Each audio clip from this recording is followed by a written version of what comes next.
কক্সবাজারের রামুতে বৌদ্ধ বিহার ও বসতিতে সাম্প্রদায়িক হামলার এক যুগ পেরিয়ে গেলেও বিচার না হওয়ার প্রতিবাদে মানববন্ধন সহ বিভিন্ন কর্মসূচি পালন করেছে রামু কেন্দ্রীয় যুব বৌদ্ধ পরিষদের নেতারা। বিকেলে রামুর লালচিং সাদাচিং মৈত্রবিহারে এ কর্মসূচি পালিত হয়। এর আগে দেশ ও জাতির মঙ্গল এবং সমৃদ্ধি কামনা করে সংঘদান, অষ্ট পরিষ্কার দান, ধর্মসভা ও সমবেত প্রার্থনা অনুষ্ঠিত হয়। এছাড়াও বিকালে রামু কেন্দ্রীয় সীমা মহাবিহার থেকে বের করা হয় মৈত্রী শোভাযাত্রা।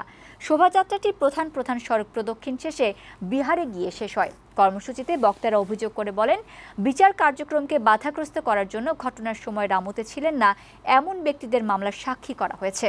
সুষ্ঠু তদন্তের মাধ্যমে জড়িতদের আইনের আওতায় আনার জন্য সরকারের কাছে দাবি জানিয়েছেন তারা। যে সুষ্ঠু তদন্ত হয় নাই এবং এই বিচার কার্যকে বাধাগ্রস্ত করার জন্য, বিচার কার্য সফলভাবে না হওয়ার জন্য যারা মামলা দায়ের করেছেন তাদের এখানে গাফিলতি ছিল বলে আমি মনে করছি।